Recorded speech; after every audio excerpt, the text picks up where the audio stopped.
What does it feel like to be tangled up in knots? Do you know that your internal knots feel like a weight holding you down and are stopping you from moving forward? The solution is now. Welcome to Untangled and Free with Joan, to get the tangled knots out of your life and fast forward to the freedom you deserve. The bottom line is this: we all have knots and tangles. The question is, what are they and why are they here? Knots in your finances, your relationships, your beliefs. Which one do you want to pick up today and untangle? During this hit show, Joan guides you on a pathway to experience the freedom to live an untangled life of peace, love, joy, abundance, and more.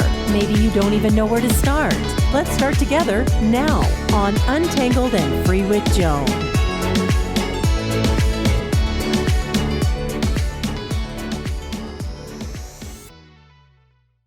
Hey, everybody, welcome. First of all, I am thrilled to be here with Joan. Untangled and Free. This is part 2. So everybody, look, get ready. What we're talking about is untangled and free, getting the knots, the tangled knots out of your life. But this is part 2. Change your beliefs, change your reality. Joan, this is part 2 for a very good reason. Let's tell people where we are and what we're going to cover in part 2 here, because it would be strange to try to get the entire multi-layered aspect of beliefs done in one conversation. So first of all, beliefs matter, don't they?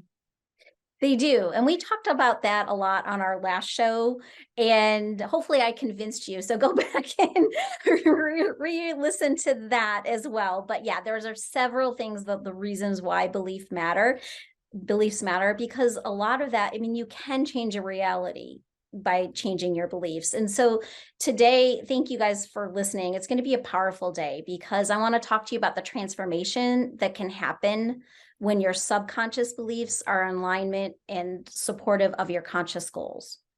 So I know, my show's called Untangled and Free. And so I like to bring it back to that knotted up necklace. And so a lot of times I work with my clients and we're to identify what that knot is and how to untangle it in their lives. And so many times we get to that root of the knot and it's super tight. And really at the root of that is it's a core belief that we need to untangle.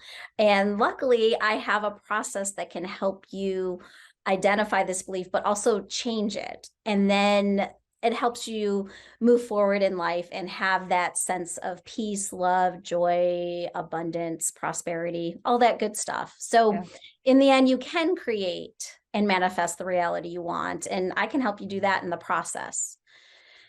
So yeah, if you sit back today, really what I want you to get out of the show today is that you can change those beliefs that are not supporting you, and you have the power to change any limiting beliefs that are holding you back.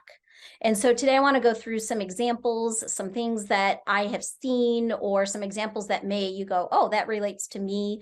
And yeah, that would really help me.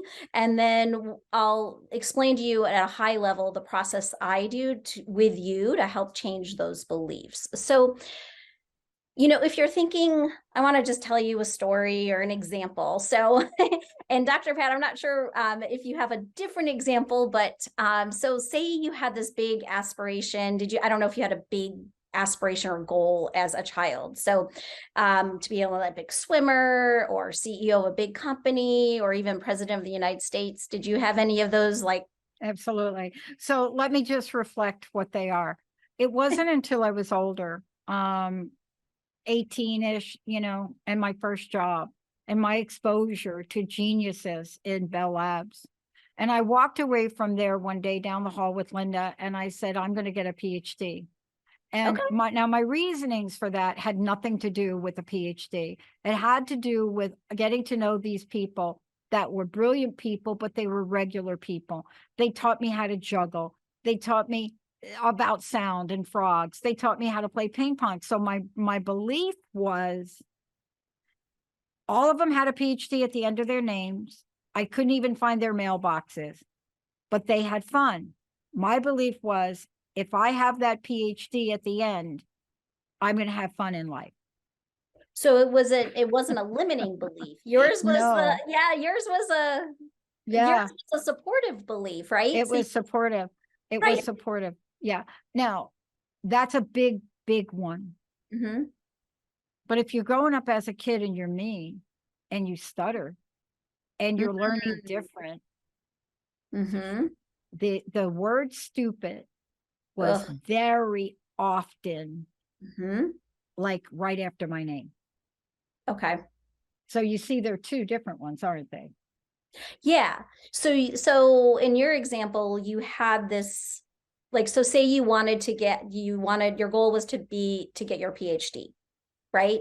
But then on the other hand, so that's a conscious goal that you had, but in your subconscious mind, there's this little voice saying like, I've been told I was stupid and I can't do it. You're never going to be good enough, right? Right. But if little Dr. Pat would have came to me, I could have done a belief change process with you, which if you remember from my last show, your subconscious mind processes information at 40 million bits per second. So think about that. 40 million bits per second, you may have had a limiting belief that you weren't smart enough to get your PhD. And so it could have been lying back there. Now, you're aware of that it was there, but sometimes we don't even know what experiences in life and what's kind of buried there. So if we could have done a belief together that it's going to be fun and easy to get my PhD, right? Can you feel that shift? Oh, yeah. And the good news is I was very ignorant about it because I'm somebody that I couldn't hardly read or write. I mean, I really couldn't. I graduated high school on a whim. Mm-hmm. And I couldn't really read or write to the degree by which I was supposed to. But I didn't come from a family that were academics. So the beliefs I didn't have built into me were the beliefs of what was expected of me in order to achieve that goal. And you said this last week and you said it again. How our beliefs get nurtured or not nurtured. It doesn't matter if they're supportive beliefs or not. But the road by which we take, where those get reinforced, they get layered and layered and layered and layered. Now, if you have the absence of a belief that getting a PhD was ridiculous, if that doesn't exist for you until somebody says that, you're going to pursue it. Right. I want you to talk about this because this next part is something you're going to share a story about. I work with athletes, but here's the thing. I'm walking down the hall with Linda and I say that to her. Linda comes from an educated family, went to college herself. There was a moment where Linda could have looked at me and said to me, I don't think you're going to get that, girlfriend. I mean, you got to go get an undergraduate degree and then like a master's degree and then da-da-da. But she didn't, Joan. She just looked at me and said, absolutely, you will. That's wonderful. That's wonderful. Did you see that shift and that change in you? Now, what if you didn't have that, Linda? What if you didn't have Linda saying that to you? Right. So that's what a lot of us had. Exactly. Pile that on, Joan. The absence of Linda. Right. Is all of the beliefs that told me I'm stupid. Right. Exactly. I'm not kidding. And I'm sure it manifested in many different ways for you, right? So that's the thing that I really want you to understand is that it can be these big things, right? Like if you wanted to be an Olympic swimmer, or you wanted to be president of the United States, or you wanted to get your PhD, right? Those are like some big things. But what about everyday things? Like I was with my family this weekend, and I'm the youngest of 5.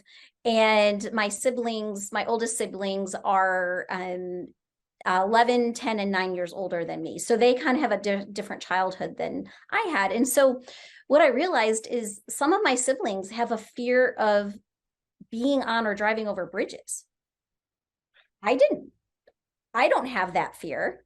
Wow. So we were talking a little bit about that and like what experience kind of that creates. And so really what I told them, I was like, okay, so the thing you need to ask yourself, is it holding you back from experiencing something in life? right? Because that's the main thing. Because if they really want to drive over a bridge, or if they're sick of trying to have their significant other do it for them, or, you know, or you have a fear of spiders or something like that, or sharks, right? Any of those kind of fears that aren't supporting kind of some goals that you want to have, then I can work with you to change that program. Again, remember, 40 million bits per second. It's like this computer program, like in the background going, nope, you can't do that. Nope, you can't do that. And, you know, you absolutely can change that voice in your gut, your head, whatever you want to call it. And that's in that subconscious mind, that limiting belief, to be supportive of your goals and help you. I think I used the example in our last show of like, your life is a journey and you're going down the road, and that limiting belief can feel like a roadblock where you're just kind of bouncing up of it. So the process I do with my clients is we move that roadblock out of the way. So again, you still, Dr. Pat, if we had done balance this process, a belief change process with you when you were younger, going through your PhD, now you would still have to do the steps. I can't magically get your PhD but for Joan, you. let me give you something real. And this is really to your point, and I know you're going to cover this, but let me set a different stage for you. You know, in 2003, Linda's words, I was floundering, I was lost. I knew what I didn't want. I knew I didn't want to go back and take that big fat paying corporate job and become a corporate consultant and talk to organizations about the importance of keeping promises when they were not going to do it, Joan. They were not going to do it. So I knew that. Dial wrong phone number. I get behind a mic and here I am. Now, what happens? I'll tell you what happens. What happens is myself, Linda, nobody else really. Everybody else thought I lost my mind. Everybody. Not my committee chair advisor, not her. But I started to hear people tell me that I'm wasting my time. I had a CEO tell me I'm never going to be good enough. Right. I'm telling you. And no matter what good things Linda said. So guess what happened to me? 6 months after this, I was going to walk away. Okay. Walk away from something I found in my life I loved. I didn't walk away. I was going to quit 6 months after my 3-month contract was up with KKNW. And I got sick, a mystery disease. I just celebrated April 1st of 2004 at the end of a workshop. I couldn't walk. My mind told me I was not going to succeed. I was not good enough. The universe said, I'm not letting you out of this. But you can see how something you love that you're doing, your beliefs can have you walk away from it. I think that was a tangled moment. I think that was tangled. Right. And you were able to untangle it and move forward in a sense, like you can see where that knot was, right? But yeah, I had a similar situation. So I think in my last show, we talked about how I ended up getting shingles and I couldn't go to the beach with my girlfriends, right? And that kind of led me to researching beliefs and the stress and all that. And so I had this belief that you could not, like, I had no right, you know, you go get a job, right? You don't own your own business. You don't go out on your own, kind of similar to what you were saying, right? You don't, that's not what I was taught. You go to work, you get a paycheck and that. And so I was able to, through this belief change process, develop goals and for myself that were supportive of after I changed that belief. Like I can be a successful business owner. The clients that I want to come to me will be there, right? Those things that are just truly positive. And then recently I've done some other training in this whole belief change process where I learned how to develop rapport with people. So if I am sitting there, so take this business scenario, for example. So you're sitting there giving a presentation, or you're sitting there giving a presentation in business, and people are looking down on their phones, right? So what if I told you that through a change process, I can help change that communication and that rapport you have with people. So even if that happens, even if you're sitting there and you feel like nobody's paying attention to you, you have such peace and non-attachment to that situation that you just keep going. And it's their reality, not yours. You created the reality that your voice is going to be heard, you're going to be seen, and it doesn't matter what other people are, if they're looking at their phones or they're yawning or that. So that's another thing that this belief change process can do that's a little bit different than like a strict goal statement. So I love it. We're going to take a short break, but when we come back, you're going to walk us through core beliefs. You're going to walk us through what they are, what you do, how you work with people, and all in the spirit of removing these tangled knots out of our way, to allow a pathway where we can move forward in peace, inner peace and outside. We're going to take a short break. When we come back, we're going to talk about that. But before we do that, how do people find out about you? How do people work with you about this method? And I know we're going to talk about it when we come back, but give out some information, Joan, if you could. Sure.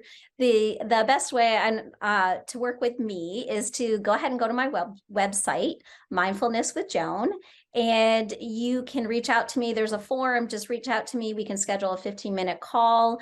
And so we can do this either in person or we can do it via Zoom, this belief change process. So we have all kinds of options, but I encourage you to just reach out to me. It's a good thing to talk for, a brief consult. So we can get to know each other too, just to make sure it's a good fit. Cause I want to meet you where you are as well. So I love it. Let's take a short break. When we come back, you're going to see how Untangled and Free actually works. And Joan's going to walk you through what she does, how she does it, and how you too could be free. Stay tuned. We'll be right back.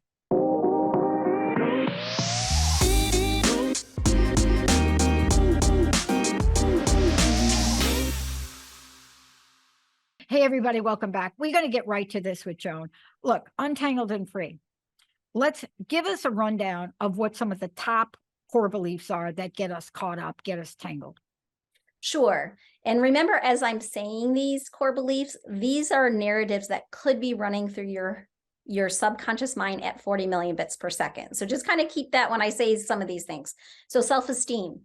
What if you had, I can't do anything right. Something's wrong with me. I'm a failure. What if you could switch that to I'm good enough just the way I am? I trust my choices, right?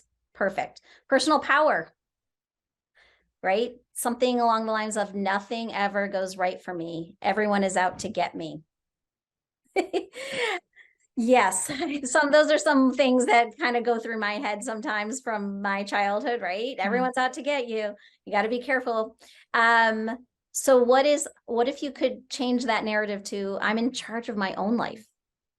You're taking your power back. You see how you're taking your power back on all these relationships? How many have heard or felt that I am unlovable? Oh, yeah. Oh, yeah. Right. Oh, yeah. Yeah. What if you could say, I love myself and appreciate myself, or I'm worthy of love, right? Yeah. What if that narrative, just feel that change within you, if you were to shift that narrative to say that I am worthy and deserving of love. So fear, oh gosh, fear and safety, right? So those are some core beliefs. The world's not safe. The world's dangerous. What does that hold you back from? Right? Those are some big fears. And in fact, what if you are just powerful and strong in who I am, or you believe in yourself? I had a client once who that belief was so strong in her that when we did this change process with her, she was seeing herself talking to her I don't know, maybe 6-year-old self saying, I believe in you, and crying. I mean, it's just so profound. If you really had that narrative, I believe in myself, going through your head. Oh, prosperity, financials. How many people were told when they were growing up, it's a struggle to make money. I'll never make it financially, or, that whole lack of mentality when it comes to finances. What if, you believe that the universe willingly provides me whatever I need? Or what if this is a little bit business twist on this.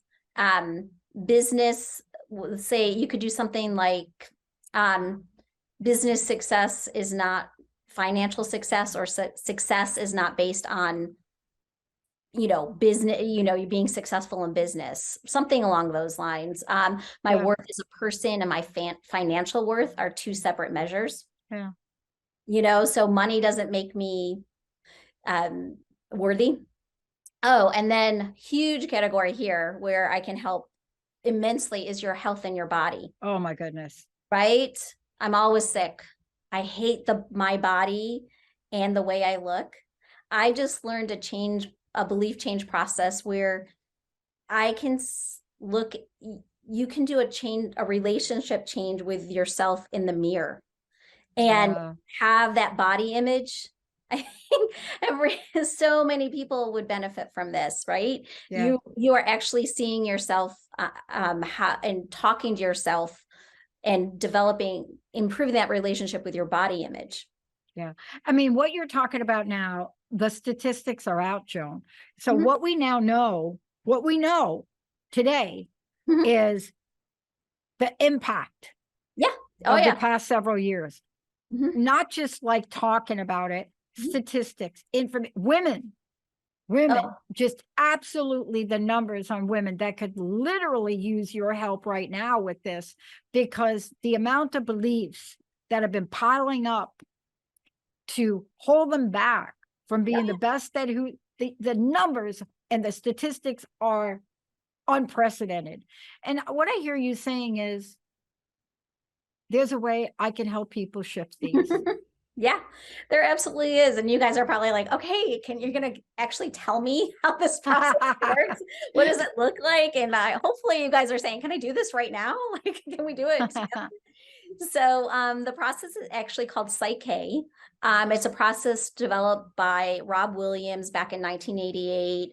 Bruce Lipton, I know I mentioned him on my first show. That's how I've the biology of belief. He also recognizes this belief change process as well. So in this process, what we do is we sit down and talk, right?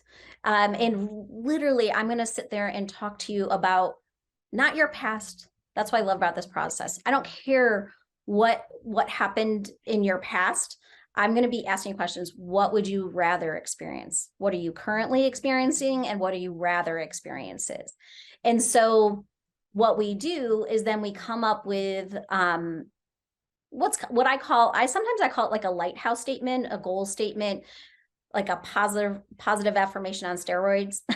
But it's really a process. It's a statement that we're going to reprogram into your subconscious mind that is supporting of your conscious goals.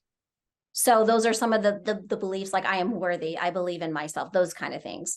And because this supporting statement, again, how many million bits per second, Dr. Pat? Here's your tip.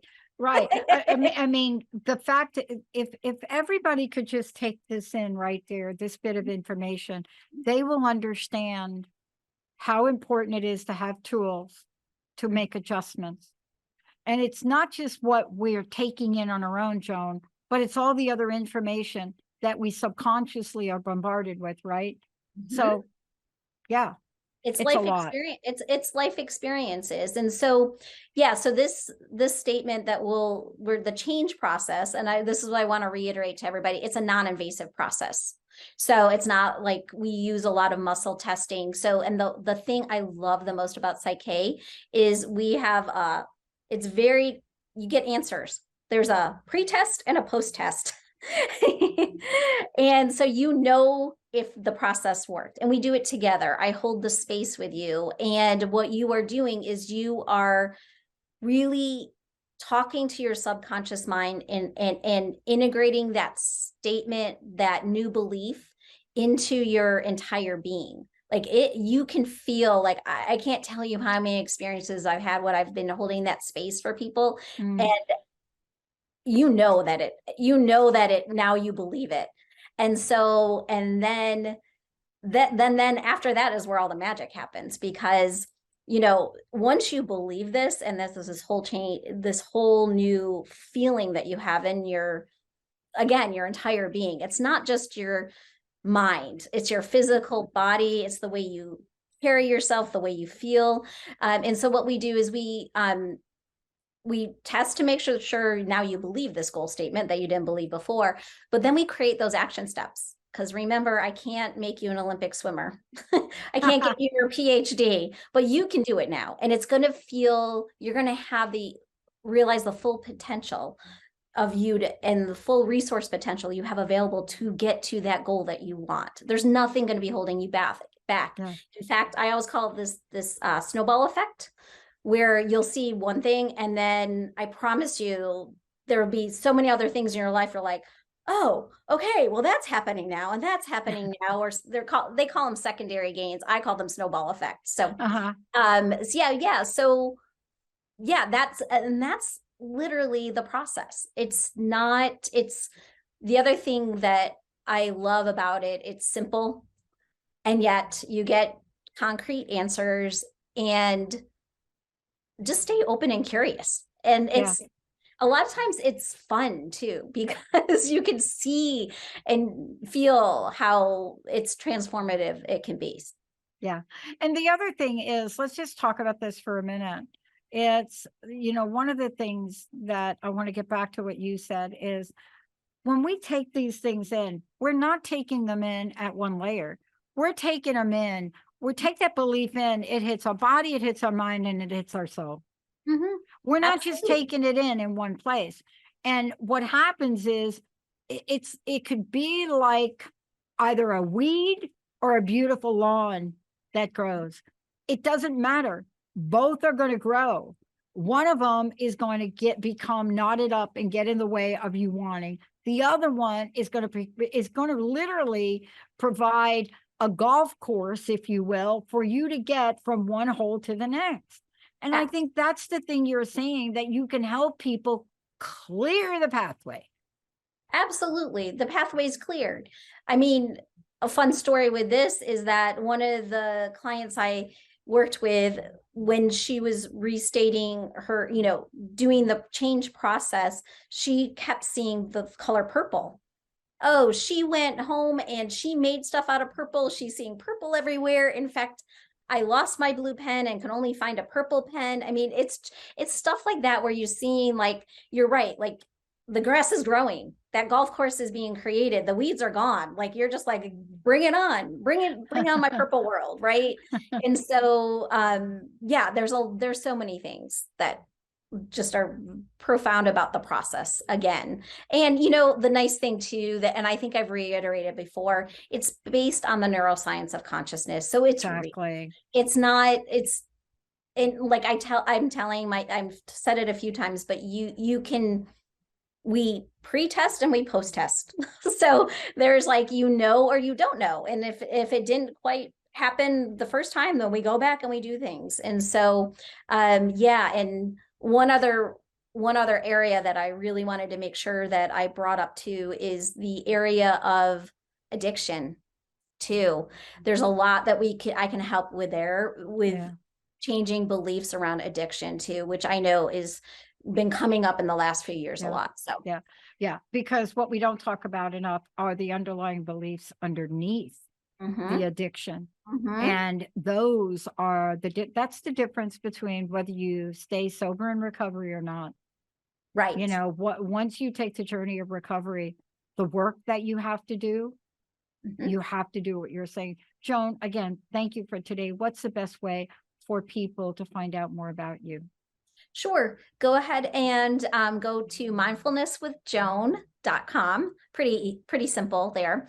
And there's a tab on there where you can reach out to me. You can also reach out to me via text or email. My number is 602-603-5888. It's a pretty easy number to remember. So you can call me or text me. My email's on there as well. But yes, I would just encourage you to go to my website. A lot of information's there if you want to know more and see some testimonials and those kind of things. But I'm here for you. That's it, because that's what she does. Untangle with Joan. Untangled and free. Untangled and free with Joan. Thank you so much, Joan. Thank you all. This is such an important topic. Many of us that you see, myself including, this is work that we must do if we're going to be here at the best we can be for all of you. Thank you so much, everybody. Thanks for tuning us in, turning us on. We'll see you next time. Thanks for watching Untangled and Free with Joan on TransformationTalkRadio.com as Joan guides you on a pathway to experience the freedom to live an untangled life of peace, love, joy, abundance, and more. Discover how your internal knots weigh you down and stop you from moving forward. Get ready to untangle your limiting beliefs, discover your best self, and achieve the freedom you deserve. For more info, be sure to visit mindfulnesswithjoan.com and schedule a session to get untangled today.